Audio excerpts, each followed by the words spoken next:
अब जिस समय प्रहलाद जी महाराज उस काल कोठरी में बंद थे, उसी समय वैकुंठ में लक्ष्मी जी भगवान को कनक ढाल सजाकर ले गए। तो महाराज भगवान बोले, अरे देवी, मैं ये भोजन कैसे करूं? अब महाराज प्रभु रोने लगे और बोले, मैं यहाँ भोजन कर लूं और वहां पर मेरा प्रिय भक्त काल कोठरी में बंद है, पता नहीं उसने भोजन किया होगा या नहीं, मैं कैसे भोजन कर सकता हूँ?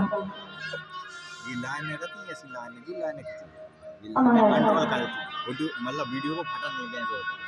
तो लक्ष्मी जी स्वयं प्रहलाद जी महाराज को भोजन कराने के लिए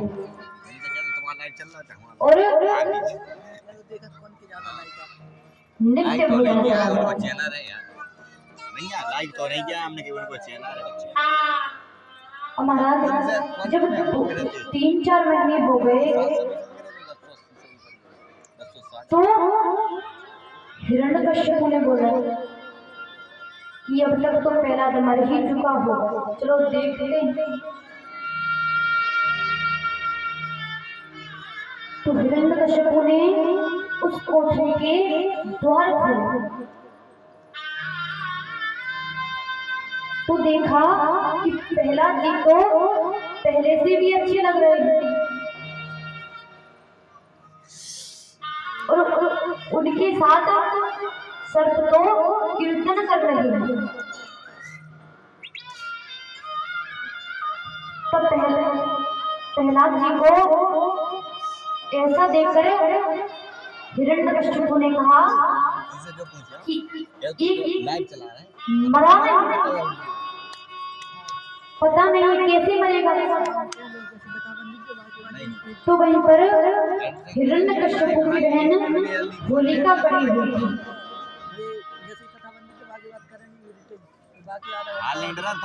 और उसने कहा, अरे भैया, मेरे होते हुए आप चिंता क्यों कर रहे हैं?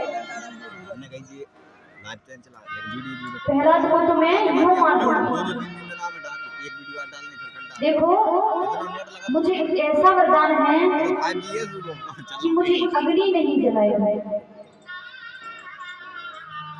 इसलिए आप एक चिता जलवाएगा जिस पर मैं प्रहलाद को लेकर बैठ जाऊंगी।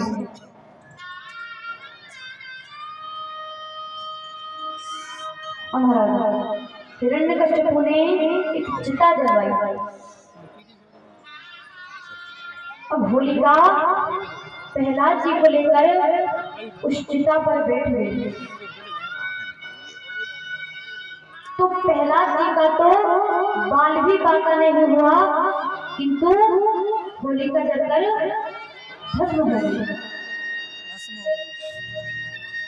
तो होलिका को अग्नि ने नहीं जलाया, किंतु जो अपराध भगत पर करही, जो अपराध भगत पर करही,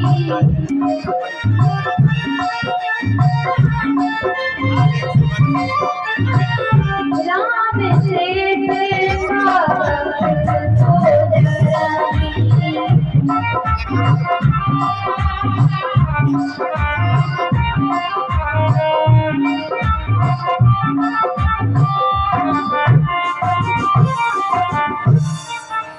तो महाराज होलिका को अग्नि नहीं जलाया, किंतु भगवान के भक्त का अपराध करने के कारण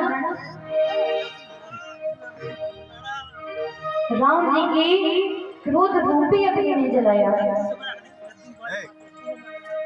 अब हिरण्यकश्यप को बोला अरे कल हुए तू मेरे बहन को भी खा गया, उसकी जगह तू ही मर जाता।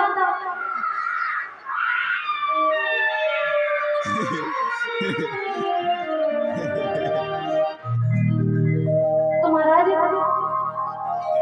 जो प्रहलाद जी के पक्ष के थे वह तो प्रसन्न हो गए, किंतु जो हिरण्यकश्यप के पक्ष के थे वह दुखी हो गए।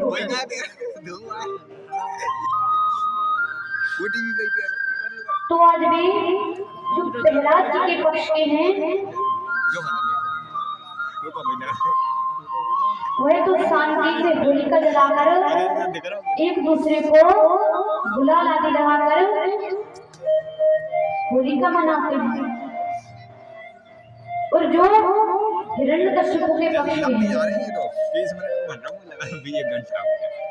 वह दारू पीकर दंगा करते हैं और टल्ली होकर किसी नाली में गिरे हुए दिखाते हैं।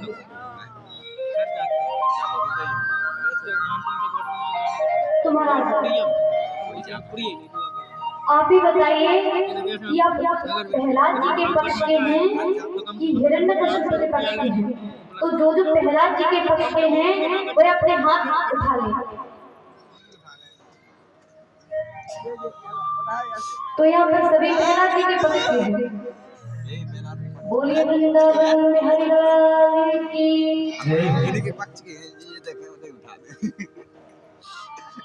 महाराज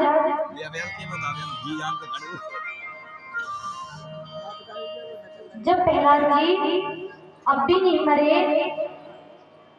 तो गुरुपुत्रों ने कहा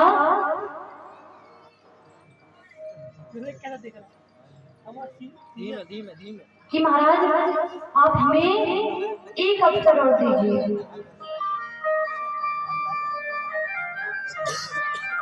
अब हिरण्यकश्यप बोला ठीक है, हमारे पास दूसरा कोई ऑप्शन ही नहीं है। चलो ठीक है, जो भी करना है लेकिन जल्दी करना।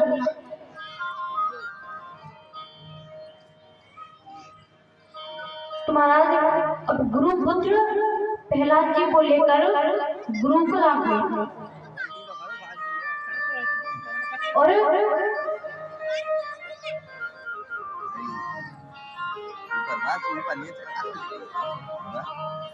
अब एक दिन गुरुपुत्र किसी काम से बाहर चले गए।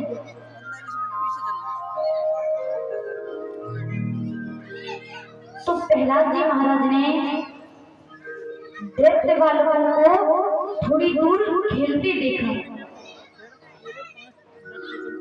तो दैत्य बालकों को अपने पास बुलाया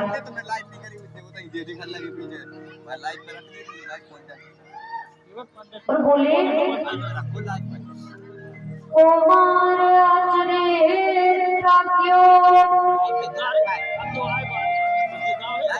धर्मान भागवता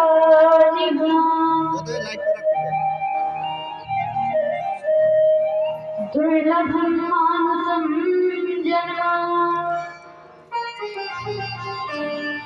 तदप्य ध्रुवमर्धनम्।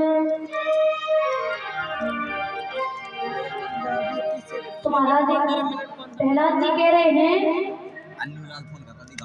कि मित्रों समझदार व्यक्ति वही है जो बचपन से ही भगवान की भक्ति में लग जाता है, क्योंकि इस शरीर का कोई भरोसा नहीं है।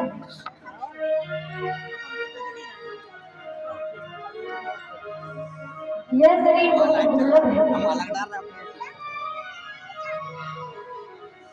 किंतु हम इसका भरोसा नहीं कर सकते। ये तो अंतरराष्ट्रीय हवाई अड्डे की तरह है, जाने कहाँ पर टपक जाए।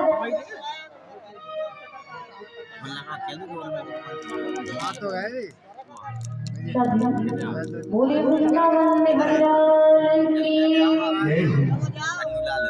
प्रहलाद महाराज कह रहे हैं, बड़े भाग्यमान उसे तन पावा, बड़े भाग्यवान उसे तन पावा, बड़े भाग्यमान उसे तन पावा, बड़े भाग्यवान उसे तन पावा, दुर्लभ सब ग्रंथन गावा, दुर्लभ सब ग्रंथन गावा। बड़े भाग्यवान उसे तन पावा,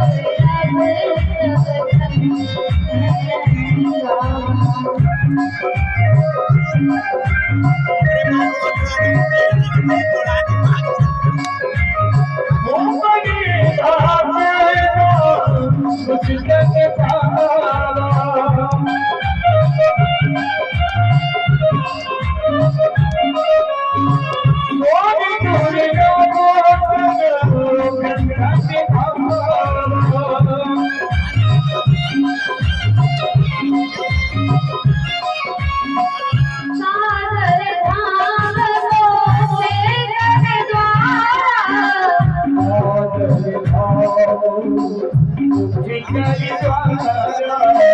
आई न देही प्रजलोक सवारा,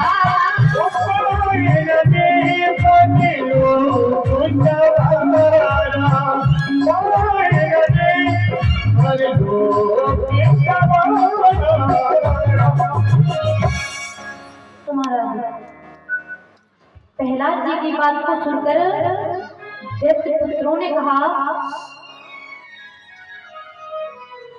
कि प्रहलाद, तुम बचपन से तो हमारे पास रह रहे थे, तो फिर तुम्हें ये ज्ञान कहाँ से प्राप्त हो गया? तब प्रहलाद जी महाराज ने कहा कि जिस समय मेरे पिताजी ने भगवान से बैर मान लिया था, और वे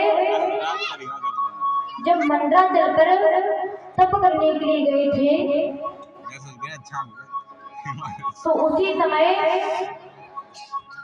इंद्र ने मेरी माता कयाधु का अपहरण कर लिया था। और जब इंद्र मेरी माता को लेकर जा रहा था, तो उस समय मार्ग में उन्हें नारद जी मिले, और नारद जी ने इंद्र से पूछा, इंद्र तुम कयाधु को कहाँ लेकर जा रहे हो? तुम्हारा इंद्र बोला कि देखो नारद जी, आप मेरे लकड़ी में मत पड़िए,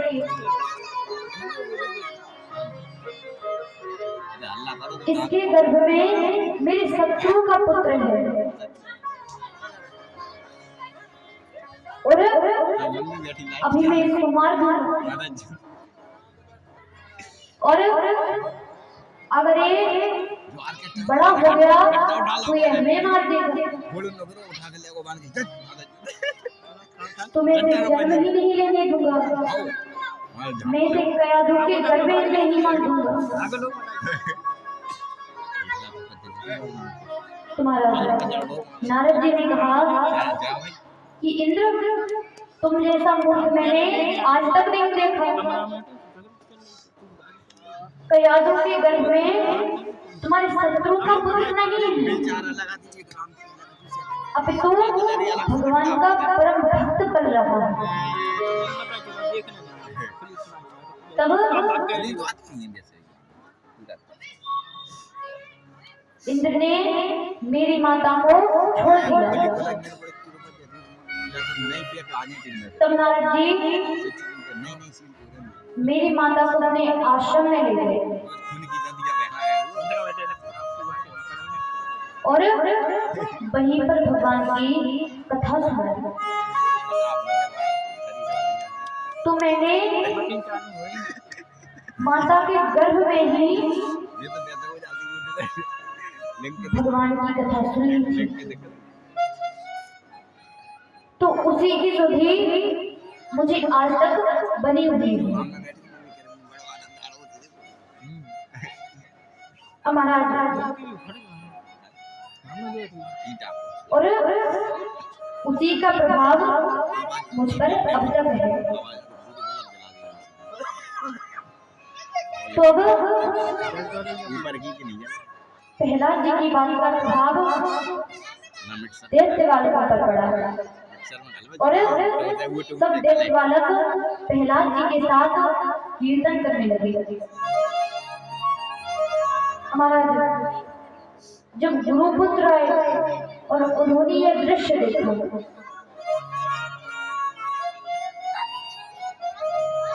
तो वे दौड़कर हिरण्यकश्यप के पास गए और प्रहलाद जी महाराज की पूरी करतूत को बताया कि महाराज देखो हमें जरा रख दे अब तो पूरे कुएं में ही भंग पड़ गई है।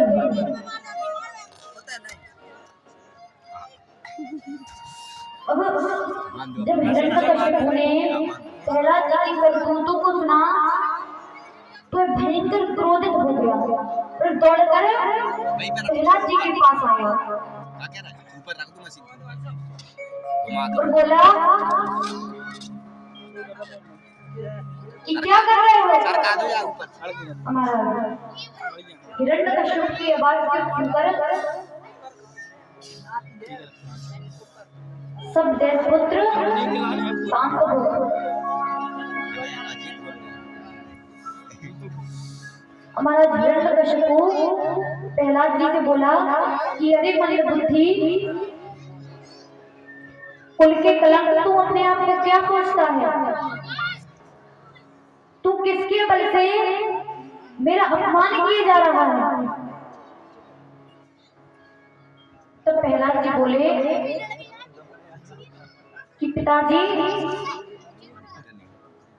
वो भगवान के बल में ही बली नहीं है, हम सब जीवों में भी उन्हीं प्रभु का बल है और आप भी उन्हीं प्रभु के बल पर बोल रहे हो। तो हिरण्यकश्यप बोला अच्छा यदि तेरा भगवान है तो वहां पर है। तो प्रहलाद जी महाराज बोले अरे पिताजी अब ये पूछिए कि मेरे प्रभु कहाँ नहीं है? मेरे प्रभु तो सर्वत्र हैं।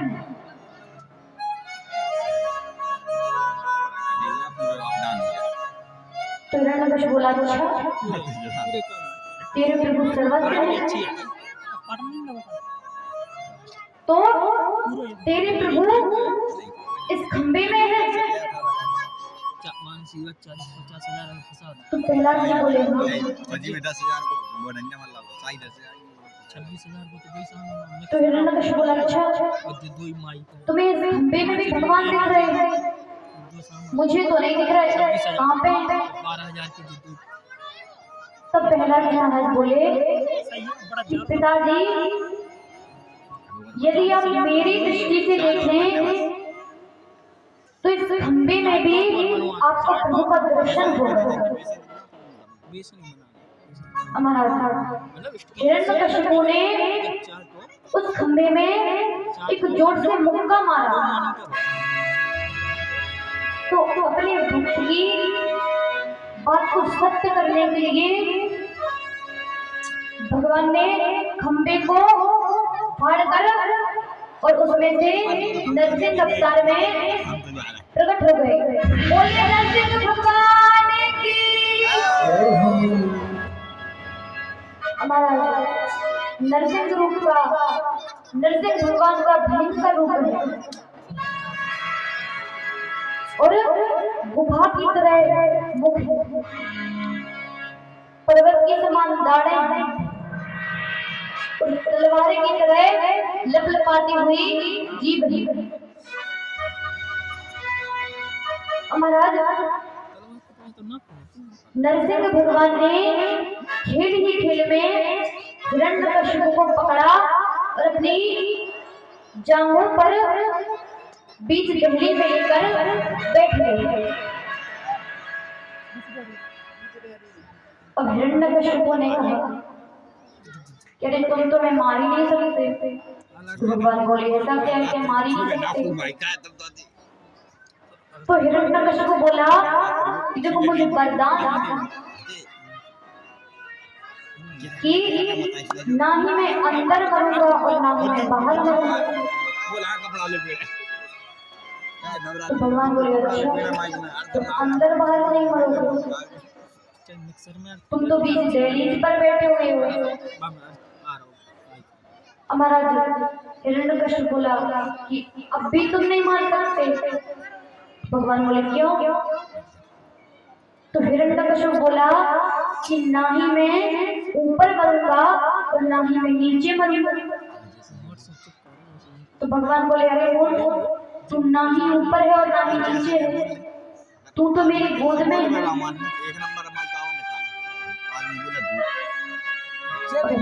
बुराई में होते कि नहीं बोल रही, देखो पत्ती बोलने का है ना मैं दिन में मरूंगा ना ही रात में मरूंगा। उधर क्या बोल रही थी, कल करवा दी थी जब भगवान बोले अरे मूर्ख, कि ना ही दिन है और ना ही रात है, नहीं तो इतना आवाज बढ़ाओ। तो संध्या का समय है। बारी कम बोल रही लगी होते। हाँ तो इसने कहा कि ना ही मैं अस्त्र से मरूंगा और ना ही शस्त्र से मरूंगा। कल बढ़ गई थी, कल बहुत बढ़िया हमें सुना पड़ रही थी घर, आज सुना नहीं पड़ी। तुम्हारा अगर हम वहीं से नरसिंह भगवान कह रहे हैं बढ़ाओ थोड़ी आवाज बढ़े कहाँ कि से। देखो हमने जो अपने नाखून बढ़ाकर रखे कल कहाँ हैं से बोल रही थी। ये थोड़ी ना फैशन के लिए रखे हैं, मैं इन्हीं से तुम्हारा वध कर दूंगा। महाराज हिरण्यकश्यप बोला कि ना ही मैं नर से मरूंगा और ना नरसिंह से, ना मैं नर से मर सकता हूँ ना ही पशु से। तो भगवान बोले देख ना मैं नर हूँ और ना ही पशु हूँ, मेरा आधा शरीर मनुष्य का है और आधा सिंह का।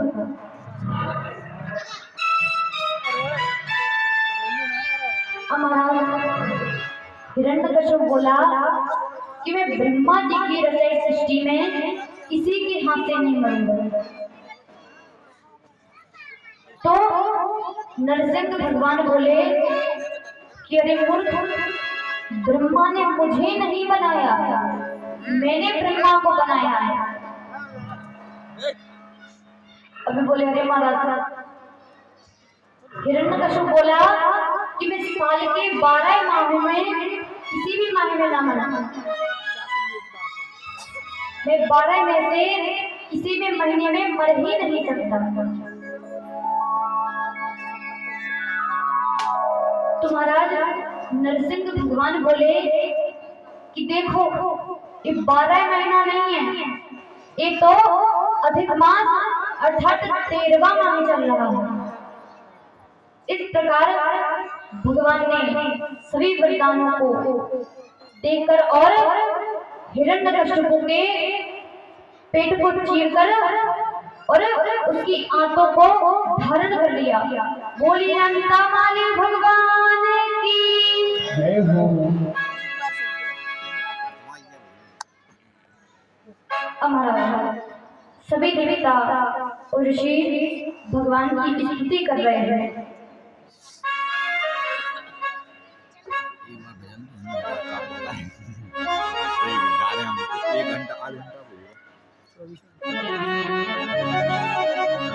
पूरी बाकी बिहारी लाल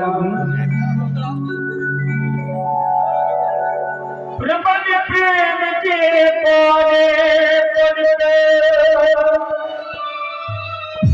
प्रभु को नियम बदलते देखा,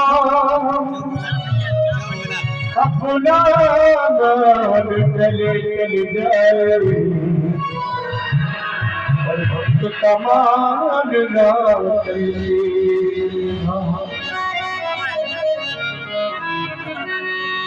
न जाने कौन सी गुण पे है, न जाने कौन सी गुण पे दयानी रीझ जाते हैं।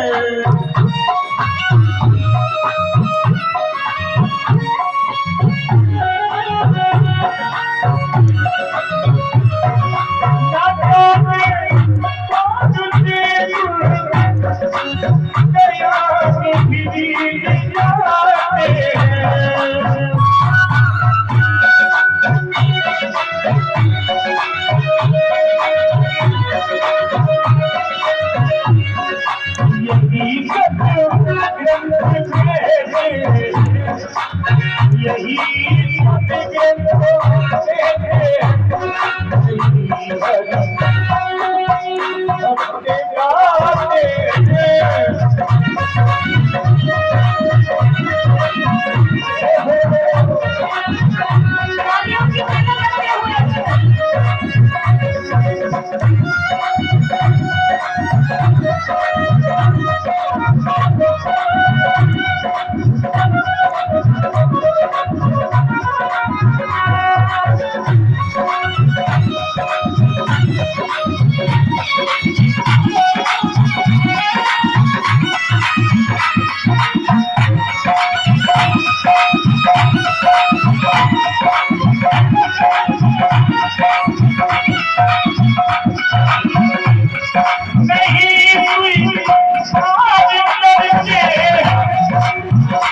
वो किसी बात पर बीज जाते हैं।